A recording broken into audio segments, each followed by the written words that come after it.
पढ़ोगे कि YouTube channel में आपका स्वागत है। तो आज हम लोग क्लास 10th हिस्ट्री चैप्टर 1 इतिहास के पहला अध्याय को पढ़ने वाले हैं, सुनने वाले हैं, देखने वाले हैं, इमेजिन करने वाले हैं। यूरोप में राष्ट्रवाद का उदय हमारा अध्याय पहला है। आप इसे हिंदी समरी भी समझ सकते हैं। राष्ट्रवाद क्या है? आप लोग जानते ही होंगे कि अपने राष्ट्र के प्रति प्रेम की भावना को राष्ट्रवाद कहते हैं। आप भी राष्ट्रवादी है ना? इसके आगे हम लोग जानेंगे कि राष्ट्र क्या है। राष्ट्र क्या है? बुकिश लैंग्वेज में हम इसे जानते हैं अर्नेस्ट रेनर के अनुसार समान भाषा, नस्ल, धर्म से बने क्षेत्र को राष्ट्र कहते हैं। एक राष्ट्र लंबे प्रयासों, त्यागों और निष्ठा का चरम बिंदु होता है। मेन पॉइंट जानते हैं कि 18वीं सदी में कई देश जैसे जर्मनी, इटली तथा स्विट्जरलैंड आदि उस रूप में नहीं थे जैसा कि आज हम इन्हें देखते हैं। ये छोटे छोटे राज्यों में विभाजित थे जिनका अपना एक स्वतंत्र शासक था। 1804 की नेपोलियन संहिता, इसे 1804 में लागू किया गया। इसने जन्म पर आधारित विशेषाधिकारों को समाप्त कर दिया। इसने न केवल न्याय के समक्ष समानता स्थापित की बल्कि संपत्ति के अधिकार को भी सुरक्षित किया। अब हम लोग जानते हैं वियना कांग्रेस के बारे में। 1815 में ब्रिटेन, प्रशा, रूस और ऑस्ट्रिया जैसी यूरोपीय शक्तियों जिन्होंने मिलकर नेपोलियन को हराया था के प्रतिनिधि यूरोप के लिए एक समझौता तैयार करने के लिए वियना में इकट्ठा हुए, जिसकी अध्यक्ष था ऑस्ट्रिया के चांसलर ड्यूक मेटरनिक ने की। एक बार मैं रिपीट कर देता हूं इसे। 1815 में ब्रिटेन, प्रशा, रूस और ऑस्ट्रिया जैसी यूरोपीय शक्तियों जिन्होंने मिलकर नेपोलियन को हराया था के प्रतिनिधि यूरोप के लिए एक समझौता तैयार करने के लिए वियना में इकट्ठा हुए, जिसकी अध्यक्षता ऑस्ट्रिया के चांसलर ड्यूक मेटरनिक ने की। आप जानेंगे कि नेपोलियन कौन था। नेपोलियन 15 अगस्त 1769, ठीक है, एक महान सम्राट था जिसने अपने व्यक्तित्व एवं कार्यों से पूरे यूरोप के इतिहास को प्रभावित किया। अपनी योग्यता के बल पर 24 वर्ष की आयु में ही सेनापति बन गया। उसने कई युद्धों में फ्रांसीसी सेना को जीत दिलाई और अपार लोकप्रियता हासिल कर ली। फिर उसने पीछे मुड़कर नहीं देखा और फ्रांस का शासक बन गया। वाह भैया वाह चचा। उदारवाद क्या होता है? यानी कि लिबरलिज्म। प्रोनाउंसिएशन में मुझे दिक्कत आ रही है लेकिन आप लोग इसे समझ जाएंगे। यानी लिबरलिज्म शब्द लैटिन भाषा के मूल शब्द लाइवर पर आधारित है, जिसका अर्थ है स्वतंत्रता। ठीक है, स्वतंत्रता अर्थ है इसका। नए मध्यम वर्ग के लिए उदारवाद का अभिप्राय था व्यक्ति के लिए आजादी व कानून के समक्ष समानता। व्यक्ति के लिए आजादी व कानून के समक्ष समानता उदारवाद है। ठीक है, अब हम लोग जानेंगे रूढ़िवाद किसे कहते हैं। एक ऐसा राजनीतिक दर्शन जो परंपरा स्थापित संस्थानों, पौराणिक परंपराओं और रिवाजों पर बल देता है। एक ऐसा राजनीतिक दर्शन जो परंपरा स्थापित स्थानों, पौराणिक परंपराओं और रिवाजों पर बल देता है, उसे रूढ़िवाद कहते हैं। अब एक कुलीन वर्ग के बारे में जानते हैं। ये जमीन के मालिक थे। यह यूरोपीय महाद्वीप का सबसे शक्तिशाली वर्ग था, चाचा थे हमारे। ठीक है, अब एक निरंकुशवाद। निरंकुश से तो आपको लग रहा होगा निगेटिव वाला कुछ शब्द, निरंकुशवाद यानी कि लड़ाई झगड़ालू वाला। ठीक है, एक ऐसी सरकार या शासन व्यवस्था जिसकी सत्ता पर किसी प्रकार का कोई अंकुश नहीं होता, उसे निरंकुशवाद कहते हैं। जनमत संग्रह अब पढ़ेंगे। जनमत संग्रह क्या है? एक प्रत्यक्ष मतदान जिसके द्वारा एक क्षेत्र की सारी जनता से किसी प्रस्ताव को स्वीकार या अस्वीकार करने के लिए पूछा जाता है। आप लोग समझ गए होंगे। बस इसे आप हेडफोन एक अच्छा सा लगाइए कान में और सुनते रहिए आराम से और देखते रहिए। और बुक्स बाद में पढ़ेगा। अब हम जानते हैं यूटोपिया। यूटोपिया क्या है? एक ऐसे समाज की कल्पना, यानी कल्पना दर्श, इमेजिन वाला ये शब्द है। एक ऐसे समाज की कल्पना जो इससे इतना आदर्श है कि उसका साकार होना लगभग असंभव होता है। ठीक है, एक ऐसे समाज की कल्पना जो इतना आदर्श है कि उसका साकार होना लगभग असंभव होता है। अब जानते हैं रूमानीवाद के बारे में। एक ऐसा सांस्कृतिक आंदोलन जो एक खास तरह की राष्ट्रीय भावना का विकास करना चाहता था।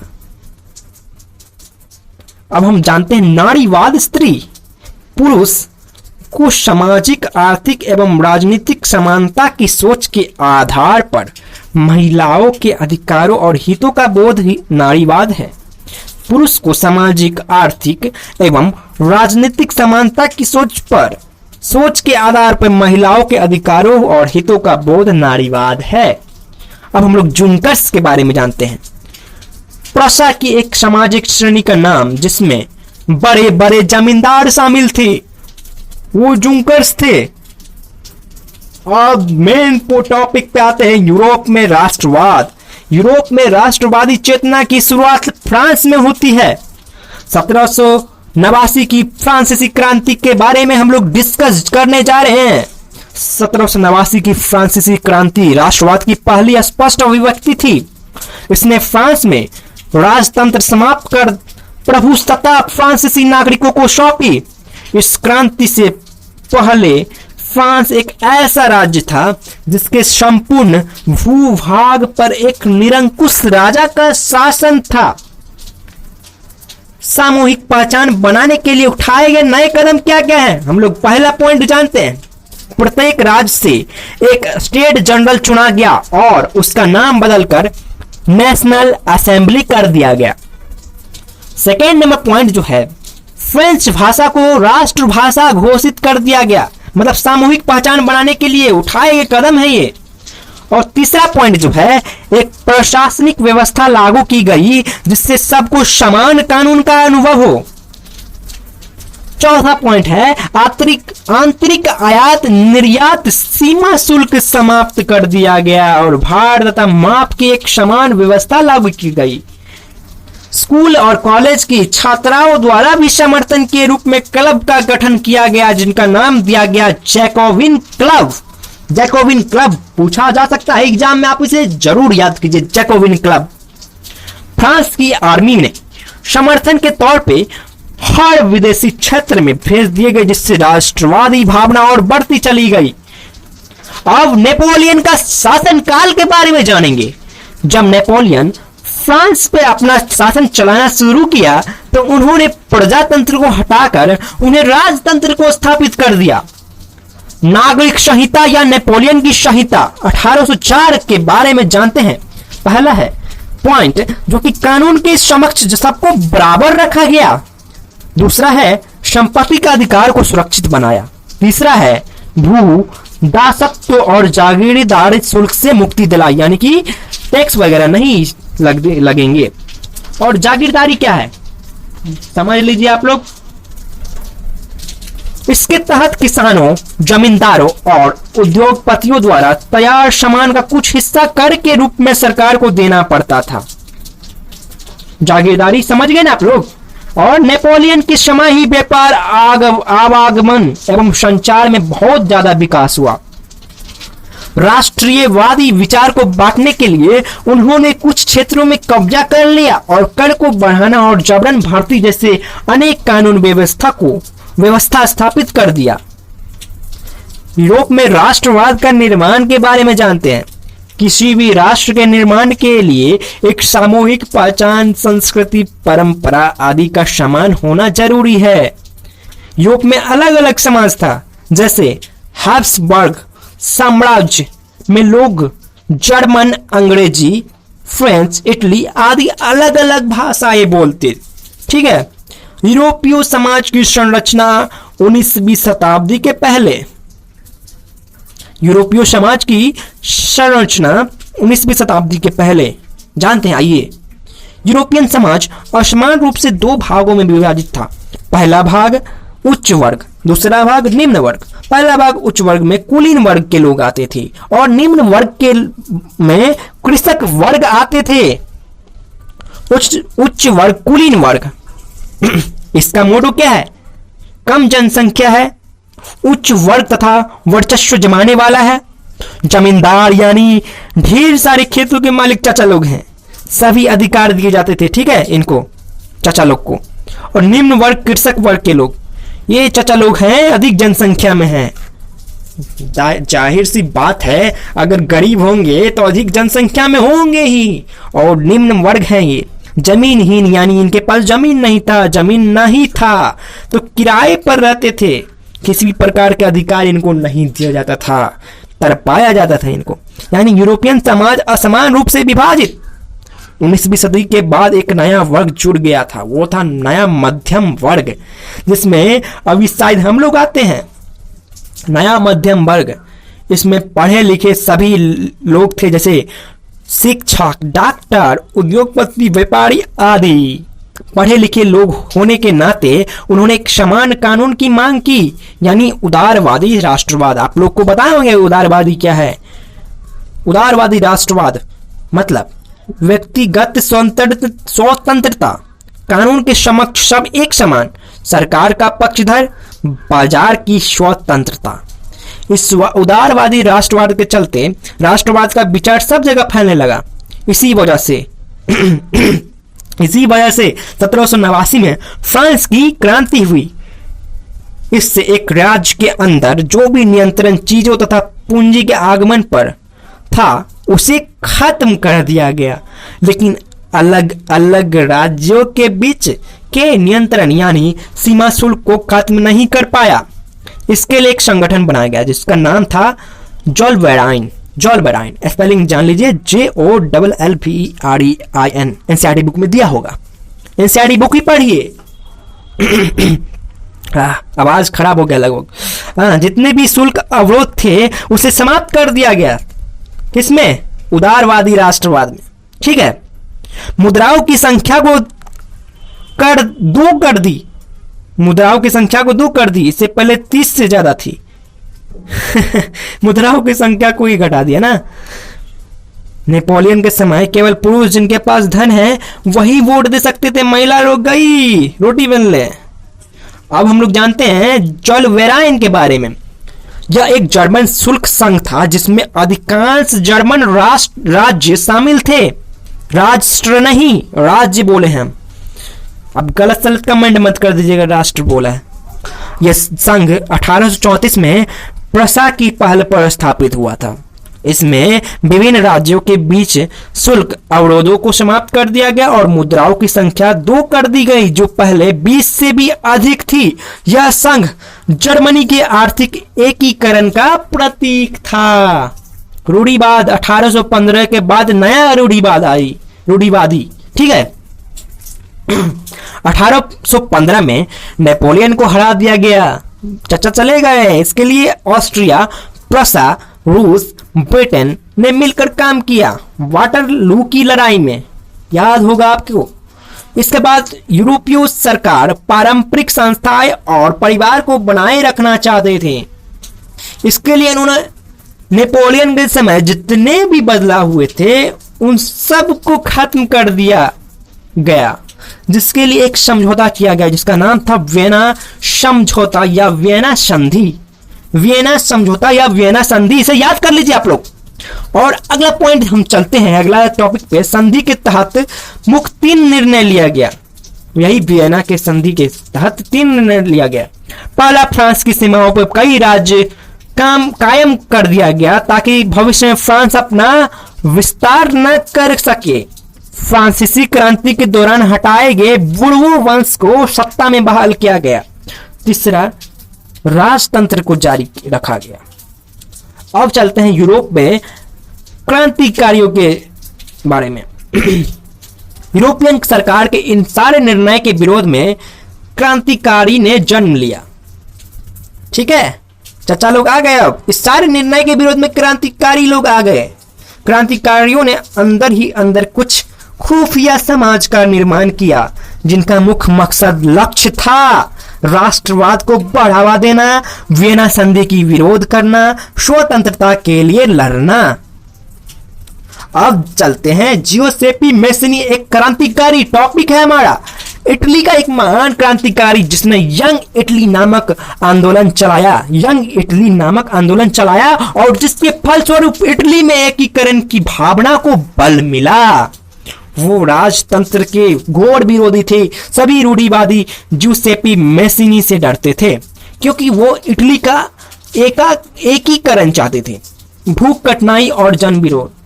चलो चलते हैं भूख की तरफ। भूख, कठिनाई और जन विद्रोह। 1830 को कठिनाइयों का महान साल भी कहा जाता है। कारण क्या था? कारण जान लेते हैं। जबरदस्त जनसंख्या वृद्धि। तो आज बता दे, आज है जनसंख्या, ऐसा कुछ है, जनसंख्या, विश्व जनसंख्या दिवस है ना आज यही वीडियो डलेगा पढ़ोगे चैनल पे। और वॉइस आर्टिस्ट है हमारे युवराज शांडिल्य जी। जबरदस्त जनसंख्या वृद्धि कारण था और लोग गांव से शहर की ओर रुख कर दिए। बेरोजगारी में वृद्धि हुई, गरीबों में वृद्धि हुई। इसी साल के दौरान फसल बर्बाद हो गई, जिससे खाने की सामग्री की कीमत बढ़ने लगी और छोटे छोटे फैक्ट्रियां बंद होने लगी। खाने पीने की कमी और व्यापार बेरोजगारी बंद, ठप, सब खत्म, लॉकडाउन लग गया सब। ठीक है। अब इन सभी कारणों से लोगों ने सरकार के खिलाफ विद्रोह कर दिया। लोगों सड़क पर उतर आए, जगह जगह अवरोध लगाया गया, जिसके कृषक विद्रोह के नाम से जाना गया। वैसे इस साल भी कृषि विद्रोह हुआ था। वो नहीं चला था ट्रैक्टर एकदम स्टंट टाइप में, उसी टाइप से नहीं, उससे भी बड़ा, जिससे यूरोपियन सरकार को गणतंत्र राज्य घोषित कर दिया गया। गणतंत्र के बाद कानून में आए बदलाव। हम लोग जानते हैं गणतंत्र के बाद कानून में आए बदलाव। 21 साल से अधिक उम्र के लोगों को वोट डालने का अधिकार, सभी नागरिकों को काम के अधिकार की गारंटी दी गई, रोजगार उपलब्ध कराने के लिए कारखाने उपलब्ध कराए गए। इन सभी से धीरे धीरे गरीबी और बेरोजगारी कम होने लगी। जर्मनी और इटली का निर्माण। जर्मनी का एकीकरण के बारे में जानते हैं।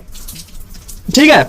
1848 में यूरोपियन सरकार ने बहुत कोशिश किया कि वो जर्मनी का एकीकरण कर दे, परंतु वो ऐसा नहीं कर पाए क्योंकि राष्ट्र निर्माण की उदारवादी पहल राजशाही और फौज की ताकत ने मिलकर दबा दी। उसके बाद प्रशा ने यह भार अपने ऊपर लेते हुए कहा कि वो जर्मनी का एकीकरण करके ही रहेंगे। चाचा अब जिद्दी हो गए हैं, वो अपने ऊपर ले लिए सब भार। ठीक है। उस समय प्रशा का मुख्यमंत्री ऑटोमन बिस्मार्क था। जनक प्रशा ने एक राष्ट्रीय एकीकरण के आंदोलन का नेतृत्व किया। 7 वर्ष के दौरान ऑस्ट्रिया, डेनमार्क और फ्रांस से 3 युद्ध में प्रशा की जीत हुई और एकीकरण की प्रक्रिया पूरी हुई। जनवरी 1871 में वर्साय में हुए एक समारोह में प्रशा के राजा विलियम प्रथम को जर्मनी सम्राट घोषित किया गया। जनवरी 1871 में वर्साय में हुए एक समारोह में प्रशा के राजा विलियम प्रथम को जर्मनी का सम्राट घोषित किया गया। अब इटली का एकीकरण के बारे में जानते हैं। इटली क्यों पीछे रहे? इटली का भी एकीकरण करके रहेंगे। चलो, इटली अनेक वंशानुगत राज्य था। बहुराष्ट्रीय हैब्सबर्ग साम्राज्य में बिखरा हुआ था। केवल एक सार्डिया पिडमॉन्ट में एक इतालवी राजघराने का शासन था। ठीक है। इटली एकीकरण के प्रक्रिया का अध्ययन करने के लिए हमें 3 लोगों पर विचार करना होगा। पहला जियुसेप्पे मैसिनी, दूसरा काबूर, तीसरा जियुसेप्पे गैरिबाल्डी। जियुसेप्पे मैसिनी के बारे में जानते हैं। इटली का एक महान क्रांतिकारी जिसने यंग इटली नामक आंदोलन चलाया और जिसके फलस्वरूप इटली में एकीकरण की भावना को बल मिला। वो राजतंत्र के घोर विरोधी थे। 1831 और 1848 में क्रांतिकारी विद्रोह की असफलता से युद्ध के जरिए इतालवी राज्यों को जोड़ने की जिम्मेदारी सार्डिया पिडमॉन्ट के शासक विक्टर इमैनुएल द्वितीय पर आ गई।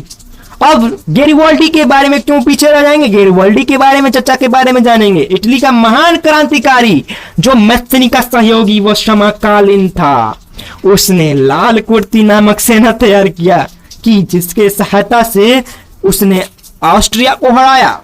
उसने इटली की स्वतंत्रता के लिए कई आंदोलन किए। चाचा बोलते बोलते तो मेरा मर्द से स्त्री के जैसे मेरा आवाज हो गया, इसलिए आप लोग अंत तक बने रहिएगा इस ऑडियो के, ठीक है, इस वीडियो ऑडियो जो भी है इसके अंत तक बने रहिएगा, सुनिएगा, क्योंकि आपकी समरी है, यही क्वेश्चन आएगा, यही पूछेगा, इससे बाहर कुछ नहीं आने वाला अगर ये सुन लिया अच्छा से आप तो, ठीक है।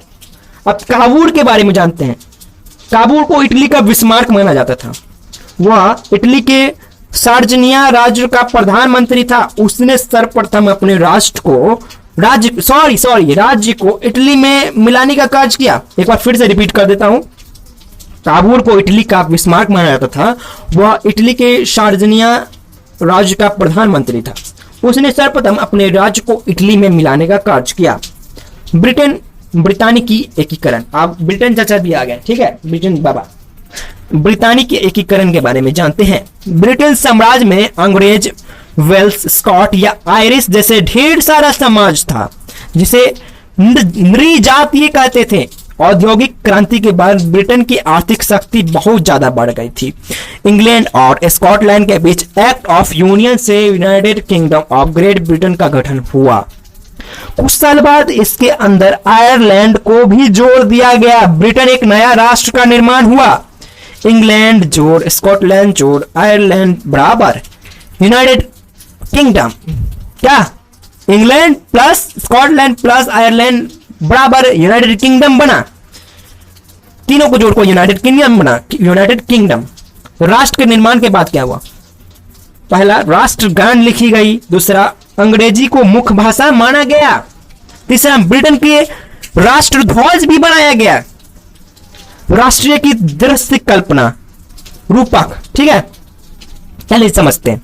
जब किसी अमूर्त विचार जैसे लालच, स्वतंत्रता, ईर्ष्या, मुक्ति को किसी व्यक्ति या किसी चीज के जरिए इंगित किया जाता है तो रूपक कहते हैं। रूपक के बारे में जान रहे थे राष्ट्रीय की दृश्य कल्पना के टॉपिक में। रूपक किसे कहते हैं?